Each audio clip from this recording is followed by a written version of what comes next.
the politics in Europe are much, much more stable than the average commentary will lead you to believe. You hear all recessively, or a populist party is going to soon take over. There has to be outrage in the streets because of all this austerity, etc. But the reality is, and this is important, particularly from a US perspective, where the mega trend politically is divergence, right? I mean, between the two major parties here. They've never been further apart than they are now. But in fact, the mega trend in Europe is exactly the opposite.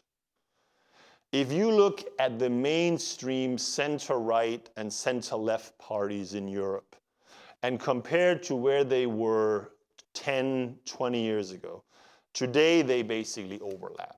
I would contend that, let's take France. With the exception of, the top marginal income tax rate of a very limited number of French high income earners, it's not going to make a big difference whether Sarkozy or Hollande was elected president. Now compare that to when François Mitterrand was elected president for the socialists the first time in 1981. First thing he did was he nationalized all the French banks and largely all part of French industry. Hollande isn't going to do anything like that.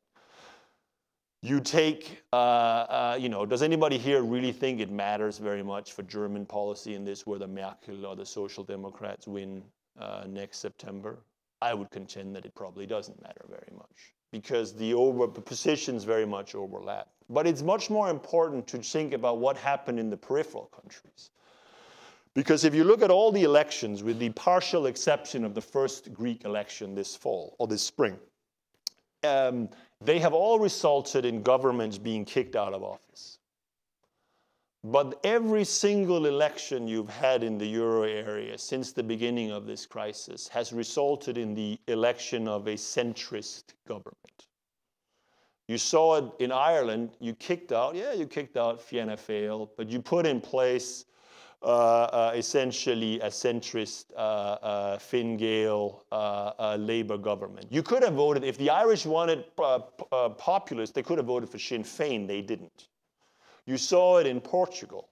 Yes, the Socialist Party was kicked out of office, but you got Coelho instead. He was a guy who said, look, I'm going to implement the IMF program to the letter. In fact, I was going to go beyond the IMF program. He won the election. It's what you saw in Spain. Yes, Zapatero lost the election, but Rajoy won it. In both these cases, if you wanted a populist, there are far left, unreformed communist parties arguably in Spain and Portugal. You could have had that alternative if you wanted to. In Greece, which is the most interesting example, because in Greece, of course, is unique in the sense that it has a completely discredited political system. I mean, the Greek political class is fundamentally kleptocratic and corrupt. New Democracy and the PASOK party has been running it the way sort of Mobutu ran Zaire. Or think about it in US political context, 1930s Chicago, or 1910 maybe in Chicago style. That's how, so what you had in the first election that Greeks obviously faced with an acute economic crisis, yes, they chose a populist party to a large extent. But, I mean, they basically had the choice between someone who was obviously a crook and someone who was a populist. Well, in the end, they chose to elect the crook. Because the crook, at the end of the day, this being Antoni Samaras, was ultimately a safer harbor than voting for a populist.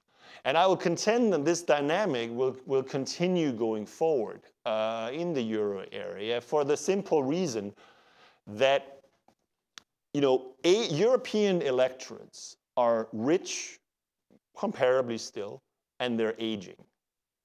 They're not risk takers. They're not going to vote for parties that's going to take a huge chance on their savings and the economic future of their country.